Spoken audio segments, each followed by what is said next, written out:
school spirit is loud and proud with the cheerleaders at Smith Elementary.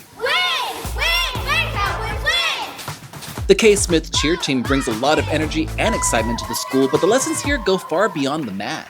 Being a cheerleader here is just a really great experience. Like, we have a great coach, Miss Johnson, and she teaches us different skills and different cheers every day. Some skills that I've learned about being a cheerleader is how to project my voice and how to not be like stage shy. Do you want to be a cheerleader when you get into middle school or high school? Yes, I would like to. Would you say that what you've learned here has helped you? Yes. Why? Saying like loud stuff, like saying the cheers, Yeah. and it was pretty hard for me, but then I got the confidence to do it. When I was first a cheerleader, I didn't really know all about it, but then right after I started learning because of Ms. Johnson teaching me, I started learning more, and that's how I got to be a captain. Just down the hall, the school spirit continues with the K. Smith Sweethearts dance team. We caught up with them mid-practice, moving to a Selena classic. Do they know the washing machine?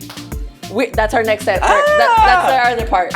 Okay. The washing machine, it's from the movie. Dance Like Cheer gives students an outlet to release their energy, creativity, and confidence in every routine. My favorite thing about it is how fast beat it is. I've actually started with ballet first, and then I went into tap, and then I got here into jazz. So what's the benefit of a student joining a class like this?